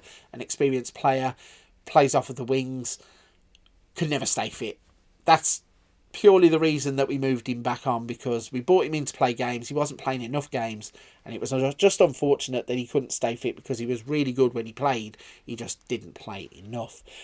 We had Amin Shaka go to AGF for £3,500. We had Jorgensen, Chambo, Simohak, Mirzan. They all left the club on free transfers. We had Valentin go to Vidorv on a loan. We had Ethan Amundsen Day go to Silkeborg for 14,500. Bjorn Jensen went out on loan. Kuma Babakar on a free transfer. Haraldsson went to Strom Godset. Let's just have a little look at Haraldsson. So 23 years old, attacking midfielder in the centre, wasn't going to get game time, so we allowed him to move on. Victor Claesson has left the club. Obviously, bit of a sad day, bit of a club legend, 34 years old though now, wasn't going to get the game time that he wanted, so we allowed him to move on. He went to Freiburg. We had Akin Kumi Amu, went to AIK for 180,000. And finally, at the bottom, Geldor Gudmundsson ended up going to Djurgården for £500,000. So, no players coming in January. We didn't really feel that we needed the reinforcements. We spent quite a bit of cash at the end of that June part of the transfer window. The big question is, as always, was the money that we spent well spent? And did the players that we let leave damage us in terms of players at the club? So the answer to the question was no, they didn't damage us as a club, and yes, the money was well spent. Somehow, some way, we have done it. We have won the Champions League. Absolutely could not believe it. Went all the way to penalties against Bayern Munich, and we won the Champions League. We also won the Superliga by the narrowest of margins, by 8 goals. We won the Superliga. Both us and Nordsjælland finishing on 74 points. Not too sure why we didn't perform as well in the league as we have done in previous seasons. But I suppose we did only get around 75, 76 points last season, and it was enough to win it by 3 points. This season, they've run us close. We have still managed to do that. And we have also won the Pokalen to get ourselves a treble. So, fantastic season for Season 4. If we go to the Pokalen and have a look at that then, so we beat AGF in the final 4-0 there to win that trophy. Champions League, let's have a breakdown of everything that happened along the way to the final. In terms of the league phase, so where did we finish? We finished in 18th place. We won 8 games. No, we played 8 games, sorry. We won 4. We drew 1. We lost 3. We had a -1 goal difference and 13 points. Now, we finished 11 points behind Liverpool in that phase of the competition. But when it come to playing knockout football, we ended up drawing Benfica in the knockout playoff round. So we went through 6-4 on aggregate in that. We then went to the round of 16 where we drew against Liverpool. And we beat them 6-4 on aggregate, which was crazy. In the quarterfinals, we beat Atletico 4-1 on aggregate. In the semi-finals, we managed to face off against Chelsea. We beat them 4-1 on aggregate. And then in the final, as I said, we went all the way to penalties and beat Bayern Munich to lift the Champions League. When you look on the right-hand side of the screen and you see some of those teams, Real Madrid, Man City, Arsenal, and now FC Kobenhavn. What an achievement. Absolutely was not expecting it to happen, and it probably will never happen ever again. But I can now say that I have won the Champions League with a Danish team. Absolutely fantastic. Looking at the Superliga then, this was where most of the drama was happening whilst the Champions League was going on. If we go into the stages and break that down in the preliminary phase, we can see we played 22 games. We won 17 of those. We drew 3. We did lose 2. Scored 67. Conceded 18. Had a goal difference of 49. And got 54 points. So at that phase there, we were 5 points clear of Nordsjælland. But when we go to the Championship group, we can see that that closed right up. Where we played 32. We won 23. Drew 5. Lost 4. Scored 84. Had 30 conceded. 54 goal difference and 74 points. So, by the narrowest of margins, we have managed to win the Superliga. If we go to the profile, we can see Jonas Wind coming in, making an immediate impact. 25 goals for him. In terms of his average rating, 7.65 for Jonas Wind, Mansberg with 7.44, Claesson with 7.41, and Rooney Bargy with 7.35, so absolutely dominating that. Bargy got 9 assists on the season, Jonas Wind, 9 Player of the Match awards, Matt Ryan with 14 clean sheets. Yellow cards, again, discipline not too bad in terms of this team. Distance covered, we had Emil Holm coming in. He had 14.28 kilometres. per 90 minutes. Tackles per 90 minutes. Did we have anybody on the list there? No, we did not. And once again, we have Victor Christiansen, 5.08 dribbles per 90 minutes. So he's playing to an exceptional level. And as you can see, that is now 4 league titles on the bounce. And if we go back, we can once again see we have won the treble. We have won everything there was to win in Season 4. We have Superliga, Champions League, Pokal and treble.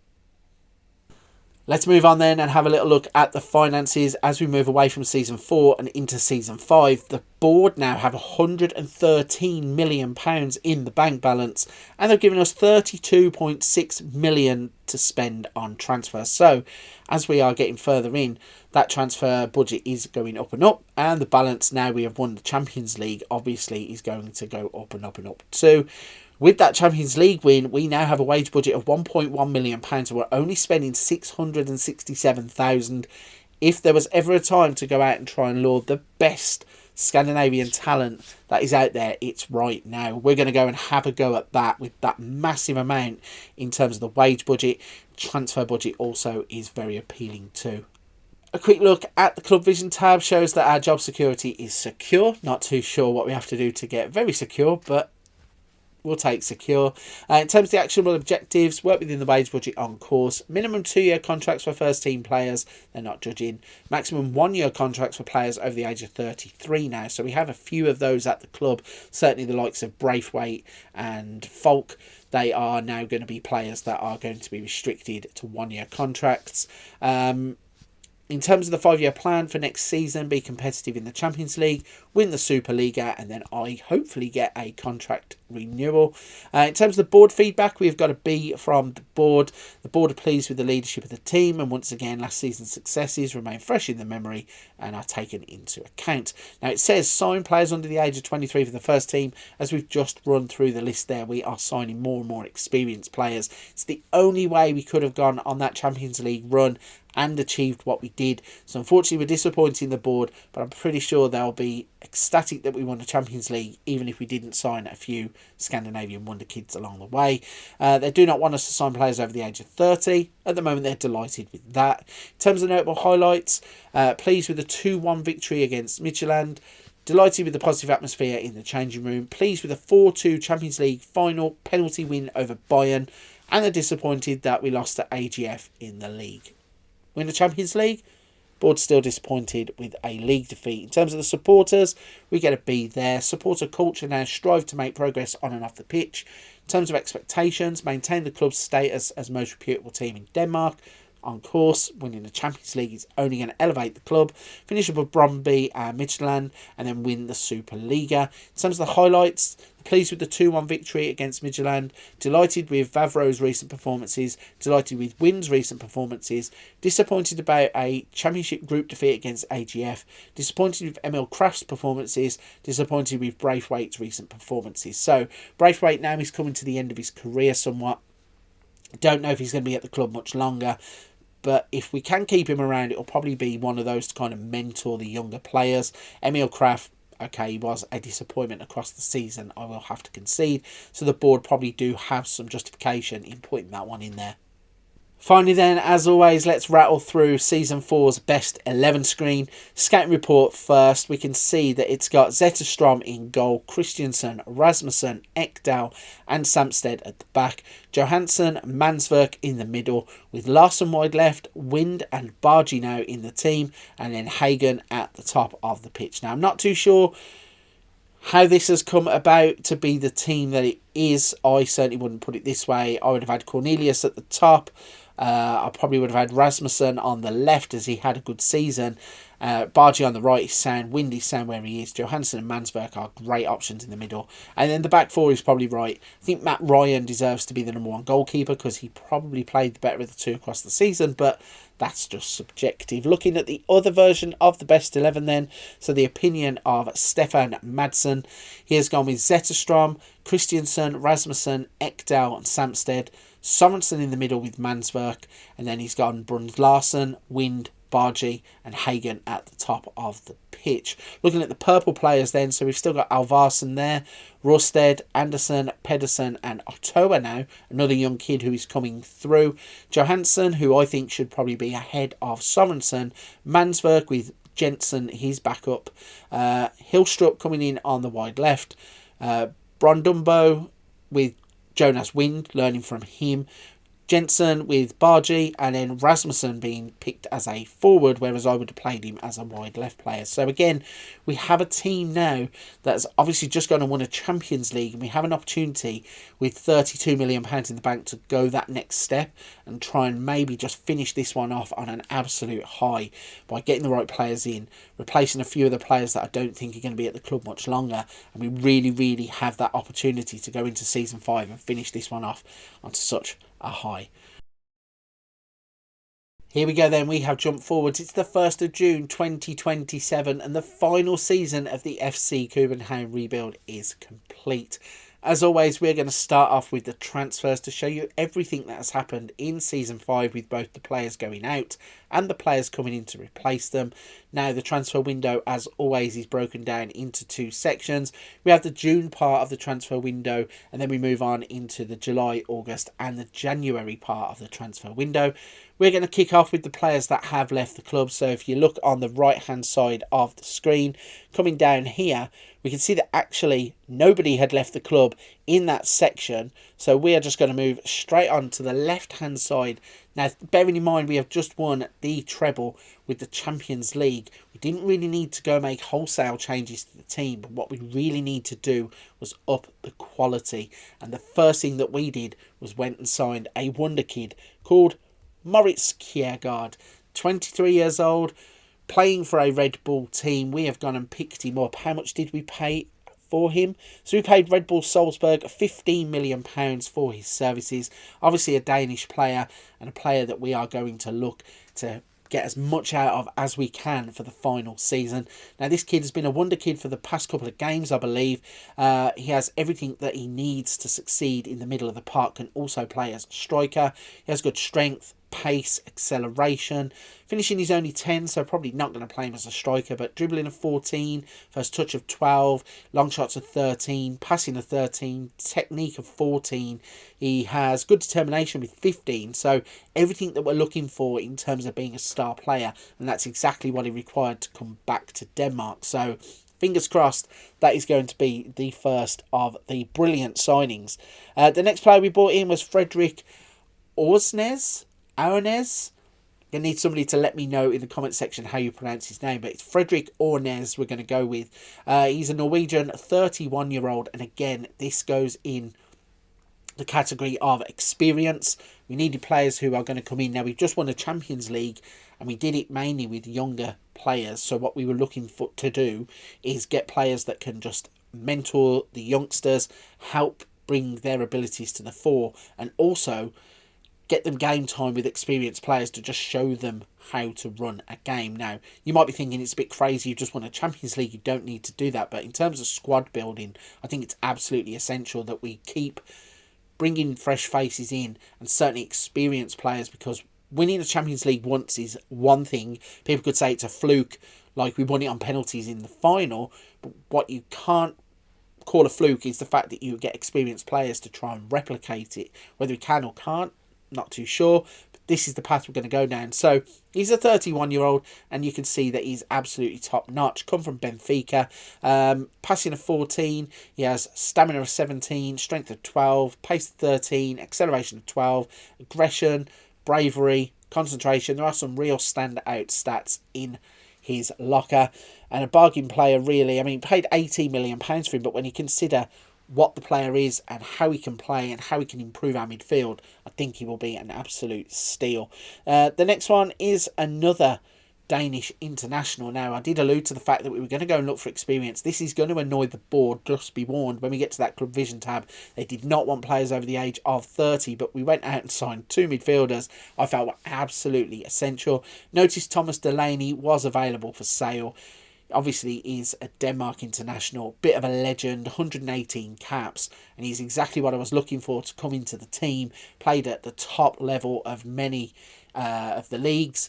Obviously, I think we bought him from Villarreal, sorry.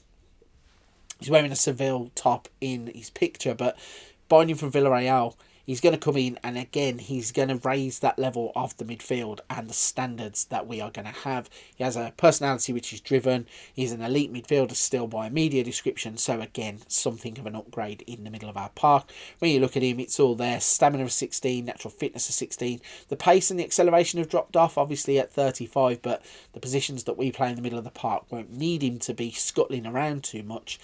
Tackling of 17, so really can play as that holder. Heading of 16, he has good bravery, concentration, determination of 18, positioning, teamwork, work rate.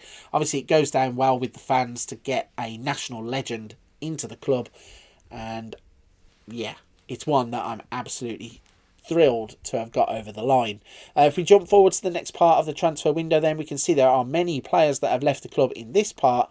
Starting off with Emiliano Marcondes, couldn't really get him into the team after we'd signed a few players. Jonas Wind coming in took his place. Cornelius playing at the top of the pitch, with them two linking up really well. Marcondes wasn't getting game time, said he wanted to run his contract down, so he has joined the other two from last season at Spezia, so they are basically becoming Kobenhavn B. We had Mark Royo go to Esbjerg. We had Emil Kraft, only joined the club last season, got disillusioned that he wasn't getting enough game time. I think we alluded to it at the end of season 4. He has ended up going to Schalke for £4.5 million. Unfortunately, Christian Rasmussen is another one that we have lost. Didn't really want to sanction this deal because I thought he had something about him. A quick, dynamic winger, can play off either side, can play as a makeshift striker, but he wasn't getting the game time that he wanted. Tried to offer him a new contract, said he was going to run it down. So in the end, I think we just took a deal. It was £1.8 million. Made a loss on him as well, I think. So not good business, but got 1.8 million instead of losing him for nothing, which probably I should have kept him and just saw what we could get out of him for the final season. But hey ho, we've gone and we've bought players on the left hand side too, which we'll show you in a minute, one of which is a direct replacement. We lost Dennis Favreau. He went to Wolfsburg for £3.9 million. Fans were upset about him, the big Slovak, going, but again, we've got enough players at the club to really cover that position. Brun Larsen ended up going to Valencia for £5 million. Another player, even though he was in our projected best 11 at the end of last season, couldn't get him the game time that he wanted. He asked for a transfer. They came in and we just took the money. Jacob Widal Zetterstrom ended up leaving the club. He's gone to Al Nassr in Saudi Arabia. It was really difficult getting both him and Ryan into the team. It was a decision where I had to pick one, and it ended up being Ryan. We have had a goalkeeper come through the youth ranks from an intake. He's only 16, but he's already first team ready, so it kind of just fell into our lap that we could just allow him to leave. And yeah, we've got 2 backup goalkeepers now, and we don't need a goalkeeper war anymore. Jacob Sorensen has left the club. One of the first signings from, I think, season 2. Yeah, another one that was just being replaced by the likes of Delaney and the players that have come in across the past couple of seasons have just kind of gone above him in terms of the pecking order. He wasn't getting the game time he wanted, even though we were playing him in cups. He was getting some Champions League football too, but it just wasn't enough for him. He has to leave. We allowed that deal to go through. We then lost Tobias Hillstrup on loan. We allowed Martin Pedersen to go out on loan. Mark Ho went to Randers. We had Gradzonski go to Kogue. Alvarsson went to Helg, and then Nielsen went to Sondersyk. We had Ottawa go to Freenode and Maga. And finally, Sigurd Haugen, he ended up going to Brand. Wasn't getting the game time that he wanted. Plus, we signed another striker to replace him anyway. I really apologise. Anybody who is Danish that is watching this, and I've just butchered all the teams in the Danish league, I really do apologise. So, back to the left-hand side. So, we've covered all of the outgoings. Let's cover the other players that come into the club. So, at the end of July, we signed Jens Kajust, former wonder kid, now 27 years old in game. Managed to get him. Who did we sign him from? So he came from Stade Reims in France. He's still an absolute baller. Only going to be a rotation option. Obviously, we'd lost a few other midfielders, the likes of Sorensen, so we needed a replacement that was going to come in and just be that cup / Champions League / rotation option. And Jens Kajus just fitted the bill perfectly. 6'2", can play a number of positions. I mean, look at his map at the bottom there. He plays a right back, can play all the way up the right, can play through the middle, can even play as a makeshift wide player. So, yeah, absolute fantastic to get him for £0. The next player to come in was Mikkel Damsgaard, another one, 26 years old. He has been around quite a bit. He's at Brentford in the picture there, but he's a player that really, if you can lock his potential, is absolutely fantastic. He has pace of 15, acceleration of 16, dribbling of 16, finishing of 12, first touch of 15, technique of 16, determination 14, flair, off the ball, and vision all scoring highly too. He's an absolutely fantastic player. Did cost the packet to get him, £27 million from Brentford, but he's another one of those players that you just sign them.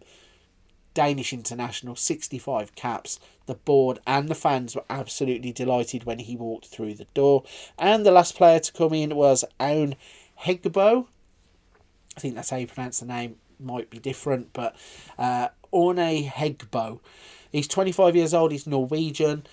Was on a scouting report. He's got finishing of 14. He's got pace of 12, acceleration of 11, stamina and strength. I think he can be a great rotation option at the top of the pitch if Cornelius is out or if Wynn needs to play as that attacking midfielder. And also with us losing a player or two in that area of the pitch, we can then just come in, replace him, and hopefully he can just go and score some goals for the team. So that is all of the transfer business done for the final season. The squad is now locked in. Did we spend the money wisely? And as always, the answer to that question is yes. Looking at the competitions tab, we have won the Superliga, and this time there was no goal difference. We have absolutely smashed the league. Champions League, knocked out in the quarterfinals by Manchester City. So that's a couple of times now we have lost to Manchester City in the Champions League. Super Cup, though, we did win that at the start of the season and we retained the Pokalen. So let's start off over on the right-hand side and show you how that got on. So we beat Midtjylland in the final 3-0 there to retain that trophy. In the Super Cup at the start of the season, we played against Tottenham. We won 2-1 in extra time to add that to the trophy cabinet. Unfortunately, we did not retain the Champions League. We were knocked out by Manchester City, so it's one of them. I mean, if we break it down, fortunately, it's not going to read good when we get to that stage of the competition. But in the league phase, we finished in 13th, playing 8. We won 4. We drew 2. We lost 2. Had a 4-goal difference. I think that's one of the first times in the league phase of the Champions League we had a positive goal difference. And we got 14 points, which allowed us to qualify into that knockout playoff round, where we drew Real Sociedad. We beat them 6-2 over 2 legs. And then we moved on to the round of 16, where we came up against Arsenal. We won 1-0 on aggregate. And then we went to the quarterfinals where we came up against Manchester City and got demolished 11-1 on aggregate. And the board were angry. And when we get to that part of the video, you're going to see that they were angry. If we go back, let's look at the Superliga and concentrate on that. If we go into the stages tab first and break down the preliminary phase, we played 22, winning 18, drawing 3, only losing 1 in the first phase. We had a goal difference of 50. We scored 67, conceded 17 for that 50 goal difference, and we had 57 points. Now, at this stage, we were already 10 points clear of Brondby, and going forwards to the next part, we ended up with 32 played, 25 wins, 3 draws. We did lose 4 games overall. We did score 90 goals, though. We conceded 26. Got a 64 goal difference and 78 points. And that put us 14 points clear of Brondby. Nordstrand down there on 49. So they're a bit of an odd team. They're either right there or they are nowhere near us. And for Brondby to be that far behind means we were absolutely in another league to everybody. Go to the profile page there and we can see Jonas Wynn scored 36 goals across the season. He had a 7.78 average rating. Damsgaard coming in with a 7.49 and Kjærgaard with a 7.44. Damsgaard got 23 assists across the season. Wind got 6 Player of the Match awards. Ryan 13 clean sheets. Luckily, discipline not too bad once again. Distance covered. Emil Holm for the second season getting in there. 14.13. In the tackles per 90 minutes, we didn't have anybody in that category there. And dribbles per 90 minutes for a change. Christiansen not top of the list, but he is there with 3.88 dribbles per 90 minutes. But also Arns with 3.82 and Rooney Bargi with 3.80 in 7th, 8th and 9th our players were. So that breaks down the final time of looking at the competitions tab. Once again, Superliga, Pokalen and Super Cup winners. Champions League was a little bit disappointing, but in terms of winning everything that we possibly could, it's been a fantastic season apart from the Champions League.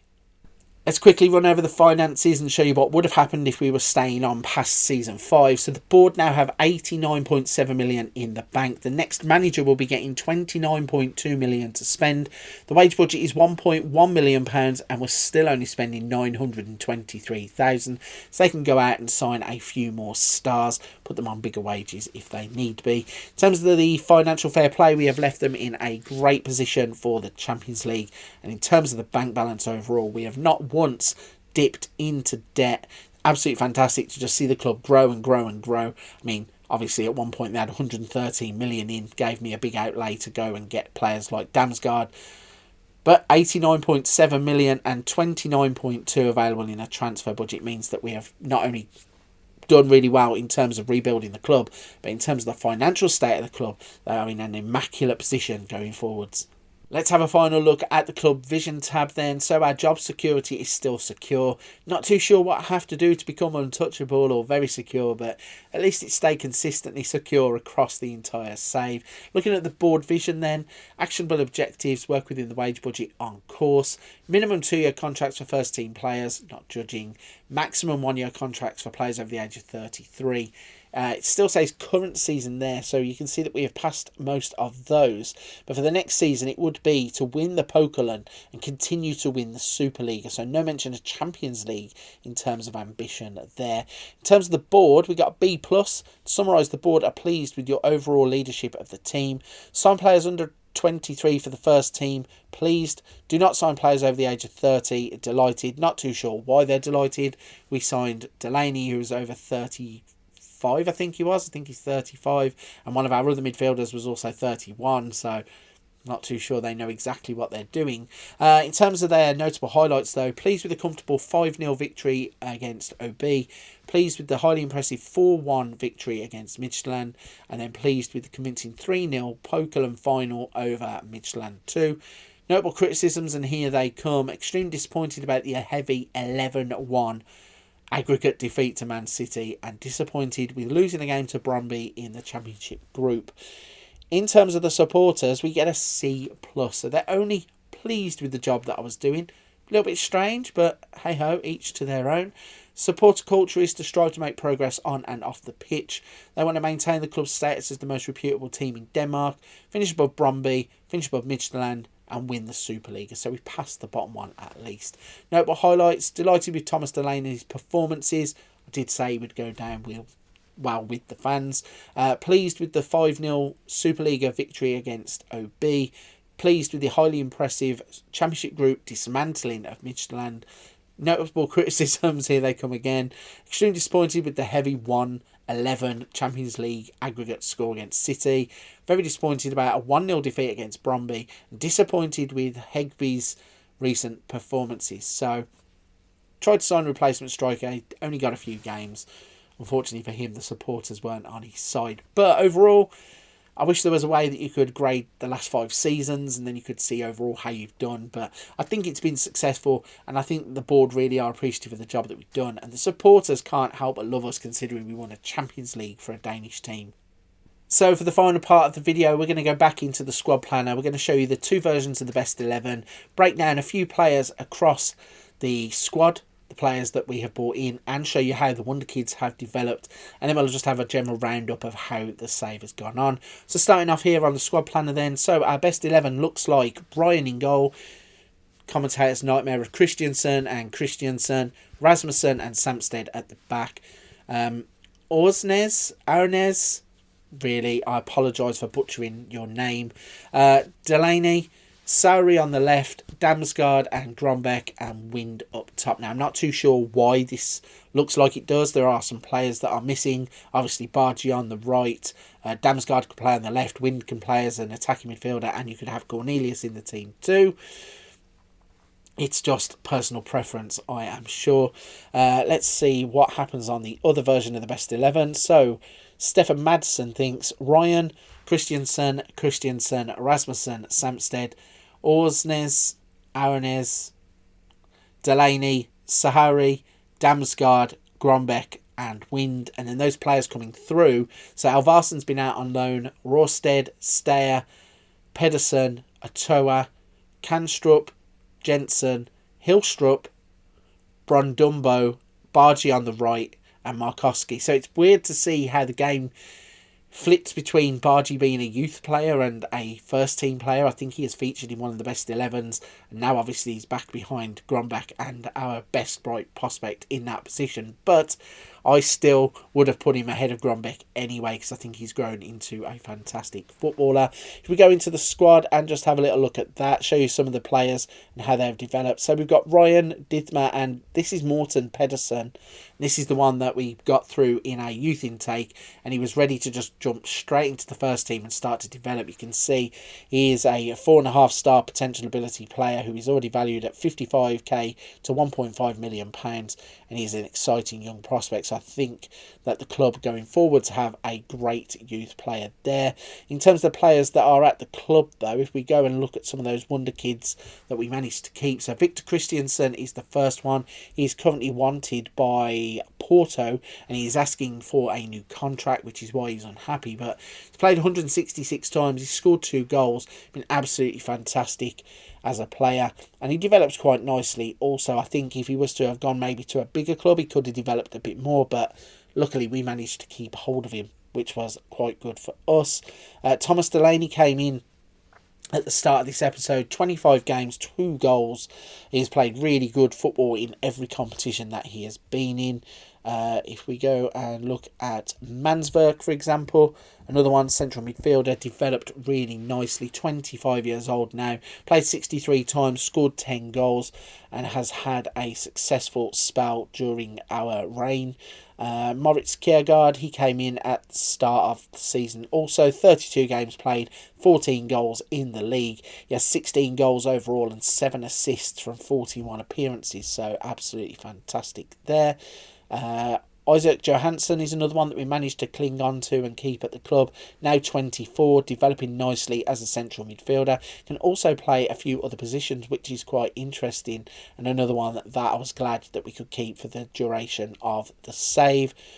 Going forwards, Mikael Damsgaard, another one we brought back to Danish football. 31 games, 8 goals. 23 assists in the Superliga, 31 assists and 18 goals from 51 games is phenomenal. I think that £27 million is an absolute bargain for whoever takes the club. Next, we've got Rooney Bargy. So looking at him, the first thing you're going to notice is he's had a drop-off in acceleration and pace. He has had some knee problems across the past couple of seasons. Don't know whether that's built into the game or whether I've just got unlucky towards the end of the save. But his stats are still phenomenal and he is an absolute exceptional talent. He's quick becoming one of my favourite wonder kids. You might have seen that now we have been at Coventry, bought him. Villa, bought him. We've been at Dortmund, bought him. Now we managed Kobenhavn, where they've got him, so I was glad that we were able to keep him. Maybe I'll have to do the next one without buying him. Going forwards up the pitch, Jonas Wind came back to the club. In this spell, he's had 54 appearances, scored 61 goals. In this season alone, he scored 55 goals in 45 appearances. He had 6 assists. He has had average ratings above 7 absolutely everywhere, including 8.03 from 6 games in the Pokalen. Absolute fantastic signing for £6.5 million to get him back from Wolfsburg was fantastic. The last couple of players to show you, Cornelius. He has played 108 games, scoring 77 goals in this spell back in Danish football. I know he did have that 8-game spell with Cardiff where he didn't do too great, but that was earlier on in his career. And if you need a bargain striker, what else could you look for? He's tall, he's quick, he can score. I think he's built for this match engine, the way it plays. He absolutely gets in the goals, and he has been fantastic across this save. That pretty much wraps up everybody. I think we have covered everybody who is a wonder kid. Anybody else that we need to show off? Maybe Albert Braut Charland. So obviously this is Erling Haaland's cousin. Across his career, he's played 20 times, scored 12 goals. Could be an absolute beast. 23 years old still. It says he might not have the required ability, but when he has played games, he has scored goals. He was at Molde too. He got 15 goals in 44 games. He scored 12 goals in 20 games. I think if we didn't have Cornelius and Wind at the top of the pitch, and we'd have maybe stuck him in a bit more, I think he would have scored more goals. But that's pretty much the squad wrapped up. The last thing to look at is to go back to the club info page where we all started, and we can show you that the Champions League is proudly there now, 2026. Super Cup, also 2026. We have 18 Super Leaguers, including every single season in our rebuild. We have 12 Pokalens, but not for the first season when we really annoyed the board. 2 Royal Leagues, which were there before, and the Dansk Super Cupen, which I don't think is contested anymore. 2004 was the last time that was played for. So it's been an absolute fantastic rebuild in Kobenhavn. Enjoyed every single moment of it. Going from that Scandinavian youth angle has really brought it to the fore. I think with the wonder kids that we've just shown you and being able to cling on to the likes of Bargi, Johansson, Christiansen, build around them, bring some of the Danish legends from the European leagues back in. It's really been exciting to see how those wonder kids have developed playing alongside current national legends. It really has been rewarding to see that. To get the Champions League to Copenhagen has just been fantastic also. They are a really great club in real life. If they keep hold of the wonder kids, I know they're probably a develop to sell club anyway, but if they could keep hold of them and just add 1 or 2 things, they really could start to put that stamp on their European legacy also. And I think they're just a few players away from breaking out of Denmark. Right then, if you're with me at this point of the video, firstly, a big thank you for watching. If you've seen all 5 seasons, I thank you even more. One last request before I go is to please hit the like and subscribe button if you haven't done so already. It really does help the channel, and the fantastic support I've received across the past couple of months. I really cannot thank you all enough. Don't forget, there are other things on the channel if you need some experiments, some wonder kids, whether it's more rebuilds, tactic testing, something for everybody on the channel. But for this one, thank you very much for watching the FC København rebuild. I'll see you on another video soon.